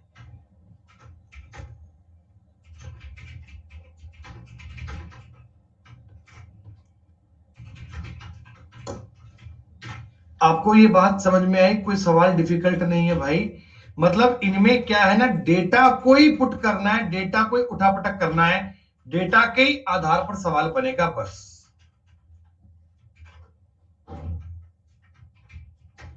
चलो, तूफान के बाद बूंदाबांदी, अब थोड़े सवाल बन गए इजी वाले। सुनो भाई, एक फैक्ट्री में प्रत्येक कामगार का वेतन 22:25 में बढ़ा दिया। देखो, बिफोर और आफ्टर का सवाल होता है ये। पहले तुम्हारी सैलरी थी 22 रुपए, तो अब तुम्हारी सैलरी कितनी हो गई? 25 रुपए। लेकिन कर्मचारी की संख्या घटा दी, कर्मचारी की संख्या घटा दी। ये जो चीज है बेटा, इसको भी ना तुम कोशिश किया करो कि रेशो में कन्वर्ट कर लो। रेशो में कन्वर्ट कैसे? देखो बेटा, 26 दिया 78, 80/3% हो गया। परसेंट का मतलब 1/100, दोस्तों 4/5, 4/15 हो गया। मेरी बात समझो, कामगारों की संख्या आपने इतने परसेंट कम कर दी इसका मतलब 4/15 कम कर दे। मतलब पहले अगर कामगार 15 थे ना, अब आपने 4 कम करके 11 कर दिए। सुनो भाई, सैलरी तुमने 22 से 25 कर दी, लेकिन आपके जो एम्प्लॉई हैं, आपके जो कर्मचारी हैं, उनकी संख्या तुमने 4/15 कम कर दी। 4/15 का मतलब 15 अगर एम्प्लॉय थे ना, तो 4 कम कर दिए। बेटा 15 में से 4 कम करोगे तो 11 बचेंगे क्या? 15 एम्प्लॉय में से 4 एम्प्लॉय तुमने हटा लिए, तो अब कितने 11 बचेंगे क्या है? तो टोटल खर्चा कैसे निकलता है कि कितने एम्प्लॉय है, कितनी सैलरी है, खत्म बात। 11 दूनी 22, 5 तिया 15, 5 5 25। दोस्तों पहले अगर खर्चा था 6 रुपए का, तो अब आपका खर्चा होगा 5 रुपए का। पहले तुम्हारा खर्चा अगर 6 रुपए का था, तो अब तुम्हारा खर्चा कितना होगा? 5 रुपए। और दोस्तों 6 रुपए से 5 रुपए हो गया, क्या 1/6 की गिरावट आ गई? क्या तुम्हारे खर्चे में 1/6 की गिरावट आ गई? इसका मतलब 16 सही 2/3। अब 1/6 का ये मतलब होता है, ये बात कईयों को पता नहीं होगी, तो घबराओ मत। जब आप कुछ दिन बाद में टॉपिक करोगे ना परसेंटेज, तो इन चीजों पे बहुत बढ़िया से कमांड बना पाओगे, बहुत बढ़िया से इन पे काम कर पाओगे।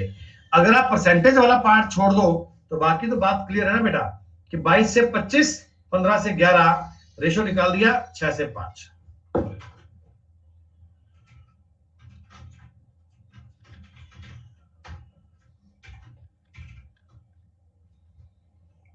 अच्छा भाई, 100 में से 90 सही हो गया।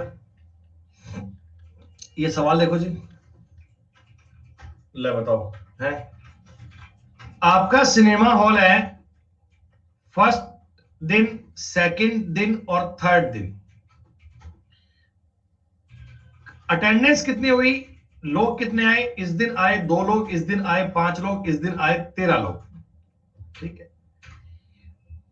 पैसे कितने लिए? देखो इनसे लिए प्रति व्यक्ति 15 रुपए, यानी इस दिन आपने इकट्ठा किए 30 रुपए। प्रति व्यक्ति आपने लिए 7.5 रुपए।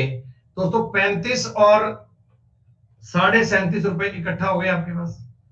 और यहां आपने प्रति व्यक्ति 2.5 रुपए लिए, तो 32.5 रुपए इकट्ठा हो गए। क्या टोटल कलेक्शन ऐसे निकालते हैं क्या? 2 आदमी आए, किराया 15 रुपए, 5 आदमी आए, किराया 7.5 रुपए, और 13 आदमी आए तो किराया इतने रुपए। तो टोटल आपके पास कितने रुपए आ गए भाई बताओ एक बार? आप कहना जी 40 थी, 70 थी, 100 रुपए आ गए।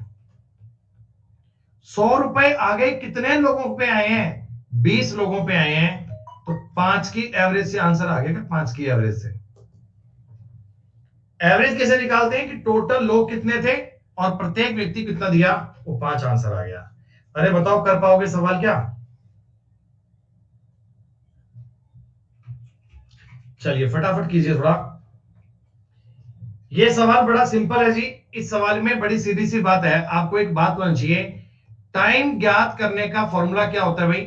डिस्टेंस अपॉन स्पीड होती है क्या है? टाइम का फॉर्मूला होता है डिस्टेंस अपॉन स्पीड। आपको दूरी का अनुपात दिया है 4 3 6, स्पीड का भी अनुपात दिया है 4 3 6, तो टाइम का अनुपात 1 1 1 आएगा क्या? टाइम का अगर अनुपात निकालना हो, तो डिस्टेंस में स्पीड का भाग दे लो, खत्म बात। रेशो रेशो पूछा गया था बेटा, ये सब फालतू बात है। 910 किसी काम नहीं आएगा, 89 किसी काम नहीं आएगा। रेशो का सवाल है, रेशो में कर लिया, खत्म बात।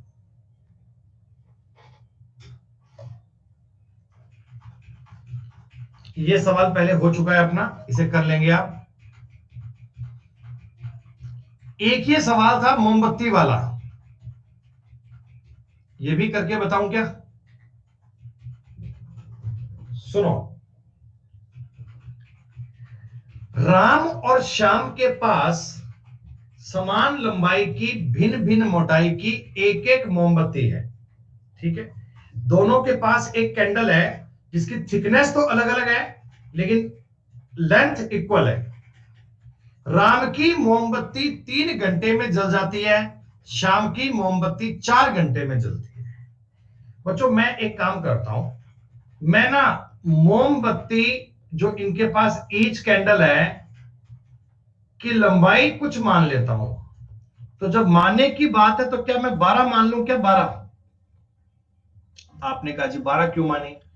3 और 4 का एलसीएम मान लिया ताकि कैलकुलेशन में दिक्कत ना आए। अब दोस्तों आप मुझे एक बात बताओ, राम की मोमबत्ती 3 घंटे में पूरी जल जाती है, ये 12 मीटर मान लो, कोई दिक्कत नहीं है, क्या फर्क पड़ता है। 3 घंटे में कैंडल पूरी खत्म हो गई राम की, तो 1 घंटे में कितनी? 4 मीटर जलेगी क्या? 1 घंटे में 4 मीटर, और 2 घंटे में 8 मीटर, और 3 घंटे में 12 मीटर। ये बात है कि अगर मैं राम की कैंडल की बात करता हूं ना, तो आप ये कह सकते हो कि सर ये राम की कैंडल 1 घंटे में 4 मीटर जल रही होगी, और शाम की जो कैंडल है, शाम की जो मोमबत्ती है, वो मुझे बता दो बेटा, वो मुझे बता दो 1 घंटे में 3 मीटर चल रही होगी क्या? 1 घंटे में ये तो चलेगी 4 मीटर और वो जलेगी 3 मीटर। ठीक है, अब कह रहे हैं दोनों मोमबत्तियां 11 बजे जलाई जाएं, 11 बजे दोनों को जगा दिया, एनलाइट कर दिया आपने। ठीक है, तो कह रहे हैं कितने बजे राम की कैंडल शाम की कैंडल की लंबाई की आधी हो जाएगी? मतलब कितने बजे, टाइम नहीं पता मुझे।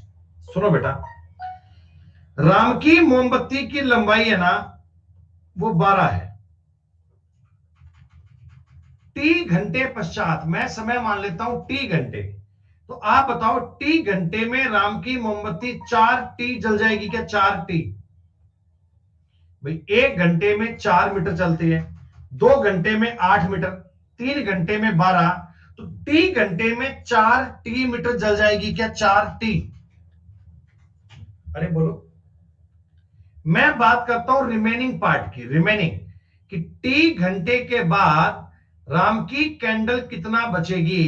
तो क्या टी घंटे के बाद राम की कैंडल इतना बचेगी क्या? टी घंटे के बाद टोटल 12 थी, टी घंटे, टी मतलब टाइम है कोई भी, राम की कैंडल, राम की जो मोमबत्ती है वो 4 टी बचेगी। बोलो इतनी बात सही है क्या? टी घंटे बाद राम की कैंडल इतना बचेगी। मैं रिमेनिंग पार्ट की बात करता हूं। और बच्चों शाम की जो कैंडल है, शाम की कैंडल, वो 12 - 3 टी बचेगी क्या? मैं राम बटा श्याम कर, सवाल मुझे कह रहा है कितने बजे राम की मोमबत्ती की लंबाई शाम की मोमबत्ती की लंबाई की आधी होगी? राम और श्याम की मोमबत्ती का रेशो 1:2 होगा। ऊपर मैंने राम लिखा है, नीचे मैंने श्याम लिखा है, क्या देख के बताओ समझ में आया? राम की मोमबत्ती की लंबाई शाम की मोमबत्ती की लंबाई की आधी होगी, 1/2 होगी। बस ये तुम्हें सॉल्व करना है दोस्तों।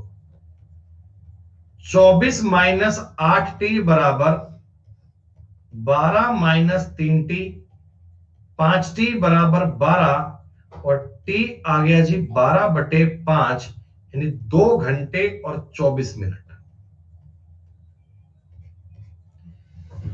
11 बजे जो तुमने मोमबत्ती जलाई थी, 11 बजे, वो 2 घंटे 24 मिनट बाद में, यानी कि 1:24 पे इस रेशो में आ चुकी होगी।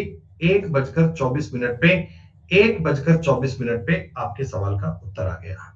कुछ नहीं किया हमने, मोमबत्ती की लंबाई को 12 माना, तो राम की मोमबत्ती की जो जलने की रफ्तार आ गई वो 1 घंटे में 4 मीटर, और शाम की मोमबत्ती की लंबाई की आ गई 1 घंटे में 3 मीटर। रिमेनिंग पार्ट की बात करता हूं, तो यहां बनेगा राम के लिए 12 - 4 टी, शाम के लिए 12 - 3 टी, रेशो है 1:2। टी इससे ज्ञात कर लिया 2 घंटे 24 मिनट में। देख के बताओ जी, पल्ले बड़ी बात आपके।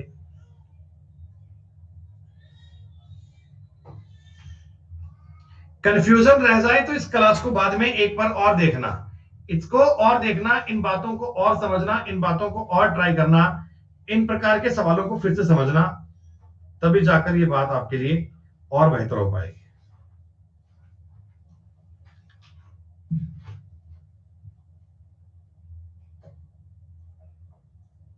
नहीं भैया, ये इसी से करना पड़ेगा, इसी से करना पड़ेगा।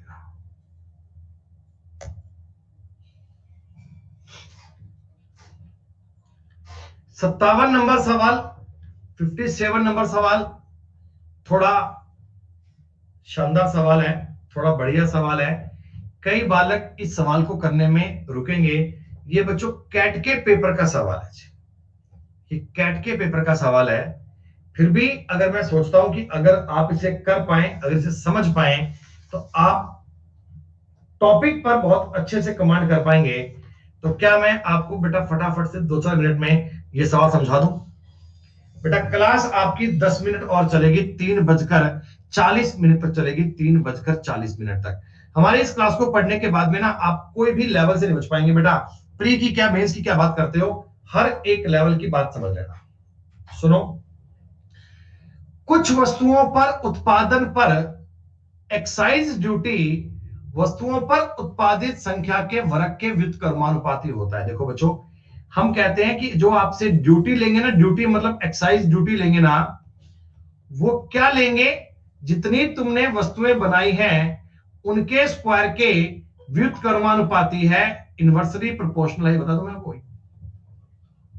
जितनी तुमने वस्तुएं बनाई हैं उनके वर्ग के व्युत्क्रमानुपाती होता है। ऐसा ही है क्या बच्चों? यानी ईडी है, ईडी ये आपका पड़ता है k/n²। बोलो हाँ। जितनी वस्तुएं बनाओगे उसके वर्ग के व्युत्क्रमानुपाती है। कल मैंने बताया था आपको प्रोपोर्शनल और इनवर्सली का मतलब क्या होता है, तो ये बटा में आएगा। ऐसे कोई कंपनी कुछ वस्तुओं का उत्पादन करती है, उसे कुछ कर उत्पादन शुल्क के रूप में देना पड़ता है। यदि वह कंपनी उत्पादित वस्तुओं को 1, 4, 3, 1 में बांटकर संख्या पर कर दे तो 6670 रुपए अधिक देने पड़ते हैं। याद कीजिए कंपनी पहले कर के रूप में कितने रुपए चुकाती है। बच्चों सुनो मेरी बात, देखो पहले तुमने बताओ कंपनी ने 8 वस्तुएं बनाई होंगी क्या? 8 भाई, 8 पर वो ड्यूटी देता तो अलग बात थी। उन्हें इन्हीं 8 वस्तुओं को 4, 3, 1 में तोड़ लिया और इस पर ड्यूटी दी तो 6670 रुपए ज्यादा पड़ गए। देखते हैं बच्चों, आप 4 वस्तुओं की ड्यूटी कितनी बनेगी? 4 वस्तुओं की ड्यूटी बनेगी k/16। समझ रहे हो? देखो ईडी का फॉर्मूला क्या है, k/n²। n का मतलब कितने आर्टिकल है। 3 वस्तुओं की ड्यूटी k/9 बनेगी क्या? अरे बोलो हाँ। एक वस्तु की ड्यूटी क्या k/1 बनेगी क्या? ये तो बन गई एट प्रेजेंट ड्यूटी। और जब वो एकल 8 वस्तुओं की ड्यूटी चुकाता तो k/64 देनी पड़ती क्या?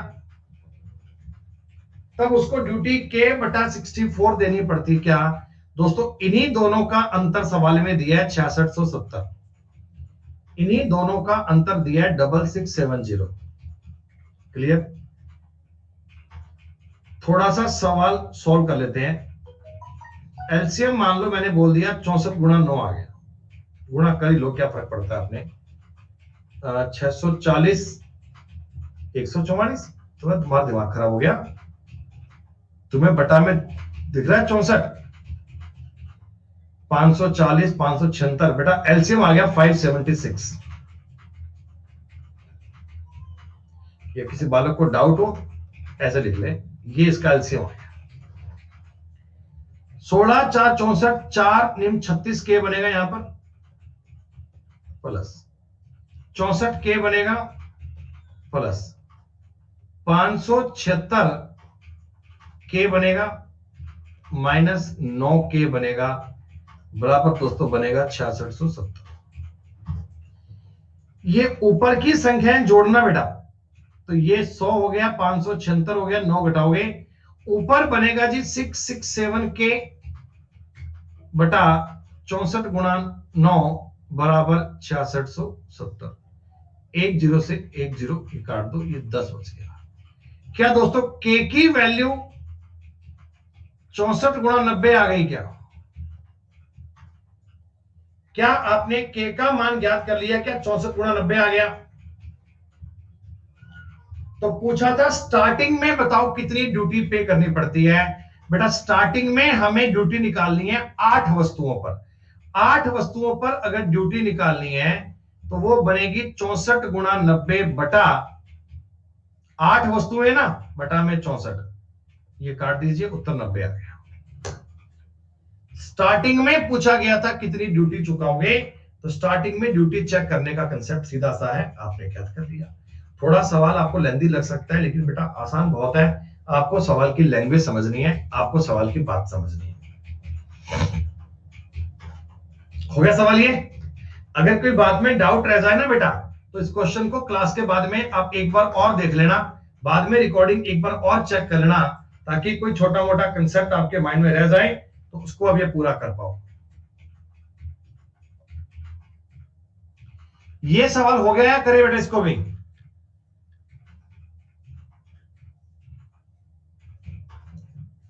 ये सारे सवाल उम्दा लेवल के हैं। लड़कों की संख्या लड़कियों से 30 ज्यादा है। नहीं, तुमसे ये नहीं हो पाएगा। अरे भाई नहीं हो पाएगा, सुन तो लो। गर्ल्स और बॉयज में, गर्ल्स अगर x है ना, तो बॉयज x प्लस 3 है, 30 है। ठीक। कुछ और लड़कियां स्कूल में शामिल हो गई, मान लो y लड़कियां स्कूल में और शामिल हो गई, तो अब लड़कों और लड़कियों का अनुपात 5:3 हो गया। यानी लड़कियां मैंने पहले लिखी है, तो लड़कियों और लड़कों का अनुपात 5:3 है, ऐसा। अब सुनो बात, क्या मैं इस चीज को ऐसे बोल दूं क्या, ऊपर तो गर्ल्स और नीचे बॉयज, इनका अनुपात 5:3, इतना तो आसान काम है। तिरछा गुणा करूंगा 3x प्लस 3y बराबर 5x प्लस 150, सीधी सी बात है। 3x वहां ले जाओ, 3y बराबर 2x प्लस 150, और दोस्तों y कितना आ गया, 2/3x प्लस 50। दोस्तों एक छोटी सी मुझे बात बता दो, ये बात हो रही है लड़के और लड़कियों की, ये बात हो रही है क्लास में बॉयज और गर्ल्स की, तो x का मान कोई इंटीजर ही आएगा ना, इंटीजर पूर्णांक ही आएगा। x का मान कोई ऐसा तो नहीं है भी 1.5 और 2.5 आ जाएगा। तो x का बताओ छोटे से छोटा इंटीजर मान क्या आ सकता है भाई, x का छोटे से छोटा इंटीजर मान क्या आ सकता है? तो आप कहोगे सर x का मान तो कम से कम 3 आ सकता है। 3 से बड़ा तो जितना मर्जी हो जाए, कम से कम 3 आ सकता है। अगर x का मान 3 आएगा तो y का मान 52 आएगा क्या? हम कम से कम की बात करते हैं, तो कम से कम y का मान कितना आना चाहिए, 52 आना चाहिए। 52 तुम्हारे सवाल का उत्तर आ गया।